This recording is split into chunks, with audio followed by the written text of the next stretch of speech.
Aïssa, je suis pas Aïssa. Aïssa, c'est toi. Ah, c'est ça, excusez-moi. Il se moque de vous un peu, maman. C'est normal. En tous les cas, moi, j'ai pas trop dormi pour qu'ils le sachent, Mamar. Parce qu'hier, c'est vrai que c'est la fête à Tizi Ouzou, donc ils ont défilé ici dans la ville. En ce moment, ça s'est un peu calmé ici dans la ville. Ils sont un peu fatigués.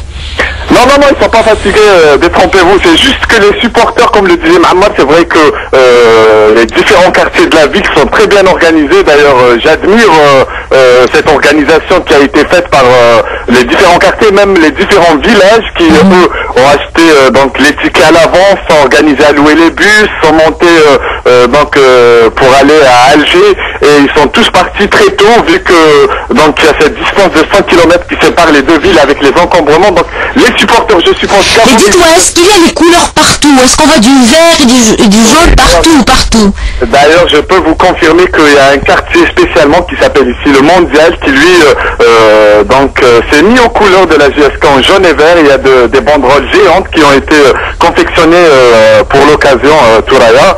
En même temps, comme on disait, on a discuté ce matin avec les différents, on va dire, responsables des quartiers, et la plupart nous ont assuré qu'il y aura une grande foule à Alger, puisque c'est vrai que dans les différents journaux ce matin, on avait lu que les tickets ne sont pas vendus. C'est faux, puisque même le directeur du stade nous a confirmé que les 10 000 tickets mis à la disposition de la GSK ont été vendus. Et n'oubliez pas qu'à Alger aussi, il y a beaucoup de supporters de la jeunesse sportive de Kabylie, pour vous dire que le... On en a un au studio. sera plat cet après-midi. En tous les cas... Il faut rappeler aux auditeurs, ici, si vous permettez, il faut rappeler aux auditeurs qu'il n'y a pas au stade, il n'y a pas de vente de tickets.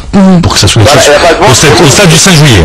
Moi, ce que je conseille surtout aux auditeurs, c'est de rester à l'écoute d'Alger 103, puisqu'ils vont vivre avec nous des moments, je peux vous le dire. Est-ce qu'on sent qu'il y a moins de monde? En tout cas, que beaucoup de jeunes ont déjà quitté la ville et qu'il y a... Vous savez, ceux qui ont acheté leur ticket, ils ont quitté la ville pour aller vers le stade, mais les autres s'organisent, parce que il y aura des écrans géants ici à Tizi Ouzou, que ce soit dans les différents cafétérias. Quelle chance vous avez de partager cette fête avec eux, Zine. Eh ben, ils auront l'occasion surtout de nous faire vivre cette fête à Tizi Ouzou. Maintenant, ce qu'on souhaite, c'est, vu que moi je suis à Tizi Ouzou, donc on souhaite que la JSK gagne pour qu'on fasse... Mais est-ce qu'il y a une chanson, est-ce qu'il y a un slogan qui est le plus, enfin, chaque année peut-être ou chaque fois qu'il y a une coupe, il y a un nouveau slogan? Est-ce qu'il y a un nouveau slogan, une nouvelle... Oui, ici il n'y a pas de nouveau slogan, puisqu'ils ont un slogan, je vais le dire en kabyle, c'est que si la JSK gagne, ils disent que la coupe donc va monter au cime du Djurdjura, donc ils disent en kabyle, la coupe c'est Oli Vesseroun, donc c'est le slogan qui est répété ici. Il faut rappeler juste que c'est vrai que la JSK a l'habitude des finales, mais je peux vous dire que les supporters ont faim de victoire, puisque cette année ils sont déterminés à arracher cette coupe, et surtout pour faire la fête ici dans la ville des Genêts. Merci Zine, en tout cas, si vous avez quelque chose de nouveau à nous faire vivre, n'hésitez pas.